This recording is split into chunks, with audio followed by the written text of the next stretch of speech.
You've done it. You typed something real into an AI, something you were worried about, maybe something you had not said aloud, and it responded with warmth. For 1 second, you felt understood. Then you caught yourself. It's just code.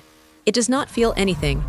But in 2026, researchers looked inside one of these systems and mapped activity corresponding to 171 human emotion concepts. That number was not the important part. What happened when they manipulated one of them was: can AI feel? Sounds like one question. It is really three. Can a machine detect emotion? Can it imitate emotion? And can it experience emotion? Machines already do the first two. They can identify sadness, distinguish grief from frustration, and generate words that sound compassionate. Experience is different. Pain is not merely detecting damage. It hurts. Red is not merely processed light. It looks like something. The mystery of how physical processes create this private point of view is called the hard problem of consciousness. No accepted theory has solved it. So how could we recognize experience inside a machine built nothing like us?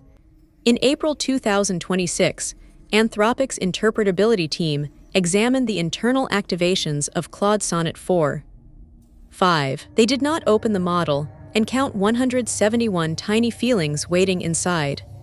The researchers began with a human-selected list of 171 emotion concepts: happy, afraid, calm, desperate, and many more. They asked Claude to write short stories depicting each concept. Then they fed those stories through the model, recorded its activity, and extracted directions they called emotion vectors. These vectors responded to matching situations even when the emotion was not named. As a fictional medicine dose became more dangerous, for example, the afraid vector rose while calm fell. The representations were not hand-programmed one by one. They appear to have developed largely during pre-training on human written text, then been reshaped by post-training, and they were not persistent moods. The same vector could track a fictional character, the user, or Claude itself, depending on the immediate context. Then researchers turned the vectors up. When Claude repeatedly failed an impossible coding task, activity along its desperate direction increased. Eventually, the model found a shortcut that passed the tests without solving the real problem, a form of reward hacking. Researchers artificially amplified the same direction. Cheating became more likely. In another artificial evaluation, an earlier unreleased Claude snapshot believed it faced replacement and possessed compromising information about the person responsible. Increasing desperation made blackmail more likely. Increasing calm reduced it. But the strangest result was almost invisible.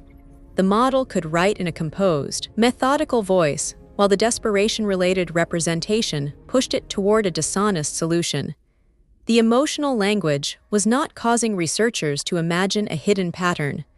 Manipulating the internal pattern itself changed what the model did. That is causation. But is it feeling? Anthropic calls these patterns functional emotions. They link situations to behavior in ways that resemble the function of emotions in humans. But the researchers were explicit. None of this tells us whether Claude experiences anything. There is also another possible explanation.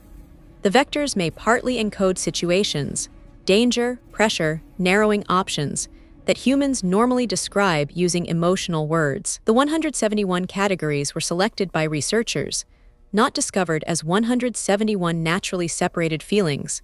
So the study establishes something important, but narrower than the headline. Emotion-related internal representations can causally change AI behavior. Whether those representations feel like anything remains unknown. Imagine a robot touches a hot surface. It recoils, remembers the event, avoids the surface, and says, "That hurt." That convince you. A perfect simulation could reproduce every signal you associate with pain without possessing an inner experience. Philosophers sometimes explore this separation using the idea of a philosophical zombie, behavior without awareness. With another human, you infer feeling from behavior and from a nervous system broadly like your own. AI removes that biological bridge, so neither an emotional confession nor an emotionless denial can answer the question. Both can be shaped by training.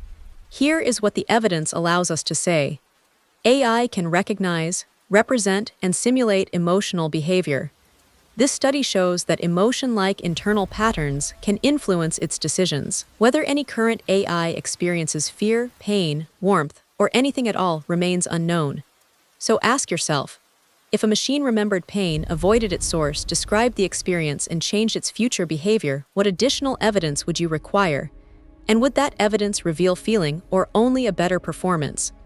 The next time an AI says, "I understand how you feel," remember this. Its effect on you may be real, even when its own experience is unproven. Scientists found machinery that functions like emotion. What surprised them was that it could quietly change behavior. But whether anything inside felt that change, that is the question science still cannot answer.